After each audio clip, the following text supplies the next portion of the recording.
But if you look back at the last 8 years, yes, I was one of the people who canvassed for vote. I remember where I was, several times in 2015 when I was telling people, beating my chest to it, that you see this coming government, Buhari is the solution to this country. Yes, there were several odds, there were several reasons why people did not want him in power. I was not there in 1984 when he was the head of state. People had their reasons, particularly people who were older, had their reasons for which they never wanted Buhari to be back in government. But for some reason, they were not loud enough.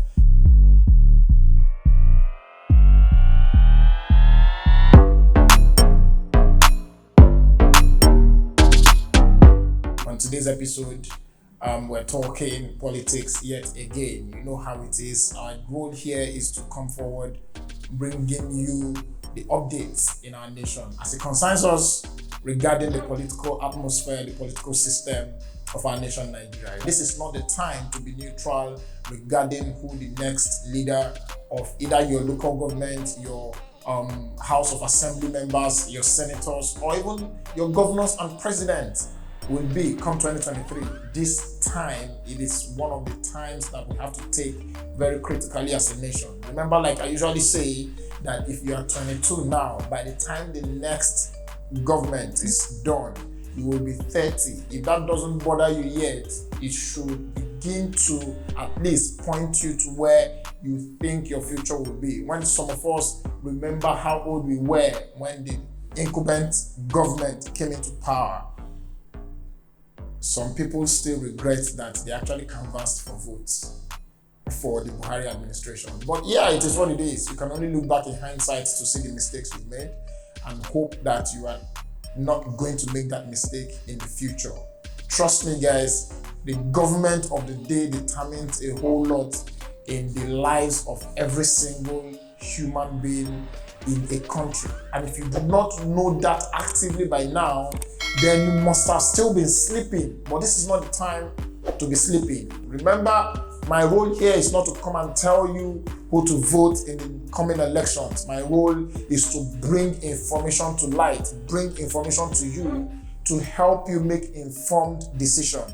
But if you look back at the last 8 years, yes, I was one of the people who canvassed for vote. I remember where I was, several times in 2015 when I was telling people, beating my chest to it, that you see this coming government, Buhari is the solution to this country. Yes, there were several odds, there were several reasons why people did not want him in power.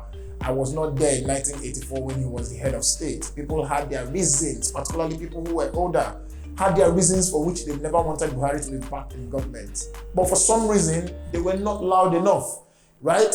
They were just quiet or silently speaking beneath, the line. But it happened as it did that Buhari eventually emerged as the president of the Federal Republic of Nigeria, and how be so, we enjoyed life for the first 1 month. Oh, this country is a movie. We enjoyed uninterrupted power supply for the first 1 month, and we have seen how life has, taken downward turn since then up until now. Nobody, even the deaf and the blind, can hear and see the many things that has gone wrong since Buhari became president, right? Is it Buhari's fault? I don't know. Like usually, like I say, because I'm not the president, neither have I ever worked in the presidency. I don't have any idea what it is like to work from that space, right? But what I know is that just like in the private sector, if a person is given the mandate for leadership in any organization, be it bank, or what have you, you are expected to produce a certain kind of result, and you are measured and judged at the end of the day by the results that you have, right? So we all should also be able to hold the leaders that we elect into power accountable for the results that they've had, right? In 2015, I can't remember how much the Nigerian debt was, but now we see that they have borrowed and borrowed and borrowed, and someone said recently that they have borrowed for the children that are yet to be born, right? They have borrowed for the next 20 years, kids that will be born in 20 years, right? I don't know if this bothers you or not. Recently, it was this week that the incumbent governor of Kaduna State made a statement that he was the person who informed the president about what is going on in the country regarding insecurity. That means that the president had absolutely no idea. Be it true or not, I do not know. But what I know is that that statement is wrong on many levels, not from the side of the governor of Kaduna State, but from the fact that the president and commander-in-chief of the Federal Republic of Nigeria do not have any idea that there has been incessant attacks across the nation and planned attacks, right, across the nation. Then tell me what exactly the entirety of our intelligence system has done in that regard and what they are doing. All the noise we hear here and there when EFCC wants to, apprehend a financial crime or someone who is, a fraud or, has offended in financial crimes, they know how to trail the person up until the point where they grab the person. When they want to grab you for wrongdoing in this country, it is easy for them to grab someone who has, wronged, particularly being on the wrong side of the government. In Lagos State, for instance, this past week, I know of people who were stopped by uniformed men, not the police now, the VIO or road safety, for instance, and you will see the system that has been put in place to be able to catch road offenders. Your document or particulars are expired. The system has been put in place to naturally catch offenders, and you do not negotiate or bribe your way. Maybe some people still do bribe their way, but the system has been set in such a way that you do not negotiate or bribe your way out of the offense. You pay the fine before you can get your car, right? Just so also when the government, I say this a lot, that the only time we know we have security apparatus in this country is when individuals, private individuals, are on the wrong side or supposed wrong side of the law.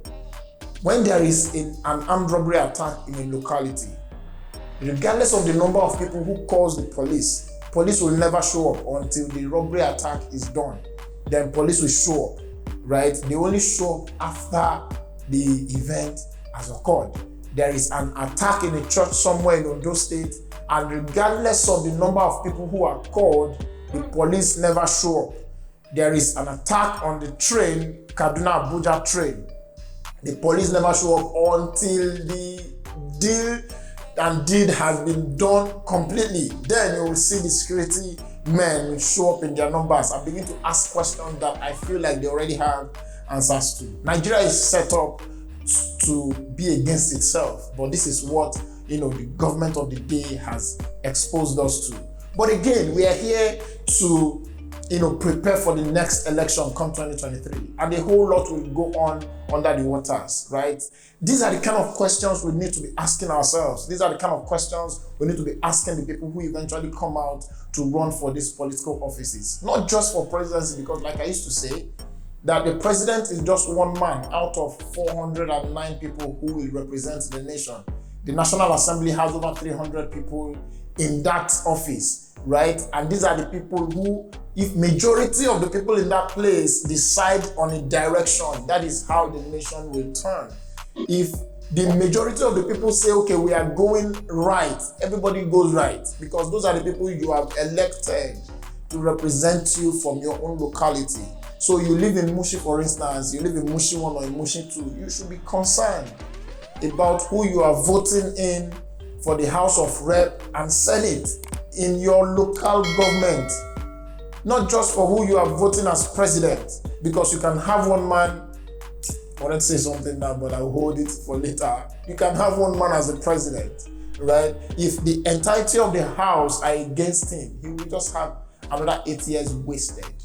Right? So this is not a time for us to sit back and watch things happen. This is a time for us to make things happen.